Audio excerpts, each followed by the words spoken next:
Trials of the Blood Dragon Review. Trials of the Blood Dragon serves both properties well in its design and story, but the gameplay is overall inconsistent as the title tries to expand beyond basic Trials. Trials of the Blood Dragon sounds like a mashup made in heaven. The goofy, psychics-based world of Trials combined with the reverent single-quote 80s throwback that is Far Cry, Blood Dragon is not the most obvious pairing, but it does make sense. However, a concept can only get a game so far, and for Trials of the Blood Dragon it is the execution that weighs the final product down. For the first time in a Trials game, Trials of the Blood Dragon offers players a true story to explore, with each level serving as another chapter in the saga. Picking up several years after the events of the Far Cry spin-off, Trials picks up with the children of Rex, Power, Colt, Roxanne and Slater, as they fight against alien insects, futuristic communists, and even Satan himself. We say fight because this is still a Trials game, and therefore players will spend the majority of their time riding some man-made vehicle, motorbike, bicycle, all-terrain vehicle, through an intricately designed course filled with jumps, hills, flips, and some new twists on the formula. There's even some gunplay thrown into the Trials tracks, which give them a fun flair, but can be a bit distracting when trying to stay upright. That didn't go so well. Those new twists include portions of the game not set on a moving vehicle. Instead, players are essentially running through a fast-paced platformer, shooting bad guys along the way. It's certainly a departure for the Trials franchise, but one that isn't all that successful. Where the actual Trials of the Blood Dragon requires some careful handling of the game's inherent physics, the gunplay is loose and hard to manage. Not to say that it's impossible to navigate, but compared to the refined mechanics of the driving, the non-driving portions lack a ton of polish. Worse than that, Trials of the Blood Dragon tries to mix things up with new vehicles, many of which betray the core tenets of Trials gameplay. While the main series entries have a certain set of rules about how the vehicles control and use momentum, these new traversal methods have their own logic.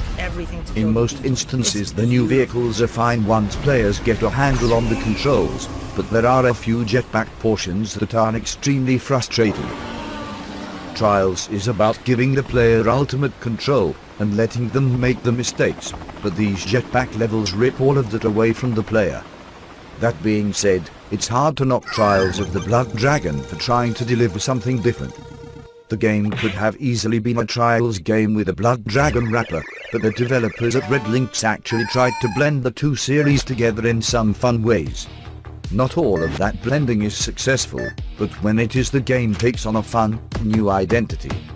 Having a story to follow and urge the player through each course is arguably the smartest move for Trials of the Blood Dragon, as it further incentivizes those players who may not be as invested in their Trials concept.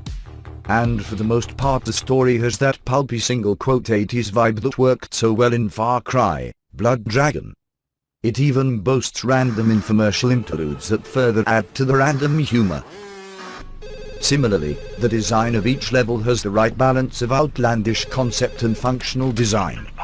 Players may be trying to outrun a giant blood dragon, or riding a minecart through the depths of hell, but the tracks all have a great sense of pace to them. Granted, the tracks might not be as challenging as in past Trials, but that's for a great reason. Restricting players from finishing the story would have been a big misstep for Trials of the Blood Dragon, so luckily the tracks are fairly easy to get through, save for a few instances. Those who do want the added challenge of Trials, though, can still shoot for high score thresholds and the top of the leaderboards. As with any of the past games, Trials of the Blood Dragon includes all of the necessary competitive elements, from player ghosts to score and time-based leaderboards. The multiplayer is obviously not as robust as it has been in past games. There is no competitive multiplayer in a live setting, but those who look to improve on their runs will find plenty of incentive to do so.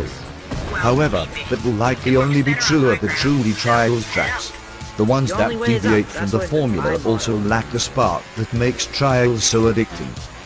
There's a certain sense of pace and momentum to Trials tracks, but running and gunning ditches that in favor of something a bit more haphazard. Granted, all of the tracks still have a timer and checkpoints, but the progression feels a bit more random when not on a bike. There were plenty of times where it felt like the controls were fighting against me, to the point of extreme frustration. Hell no. My shit And that's always ultimately works. where Trials of the Blood Dragon loses some of its luster. The concept is endlessly creative and the design fits perfectly within the two franchises, but in trying to serve two masters, Deadlinht falters quite a bit. Any time that the player is not on a bike, there are moments where it feels like the controls have not been refined to the same responsive, tight experience the Trials has become known for.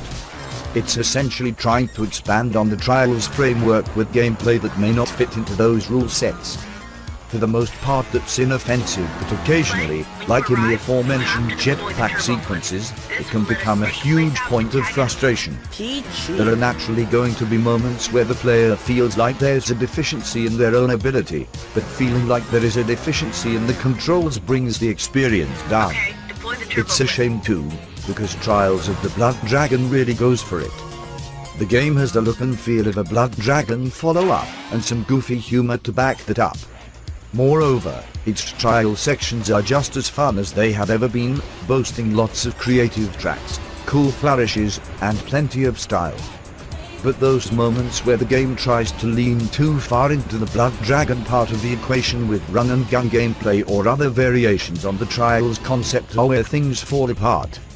Overall, there's a lot of fun to be had with the game, but inconsistent is the best way to describe the experience as a whole.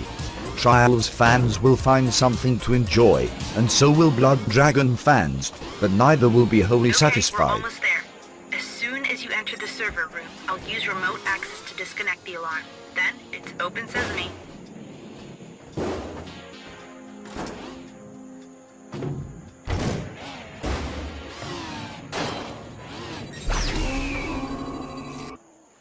And voila! Good job, Slay.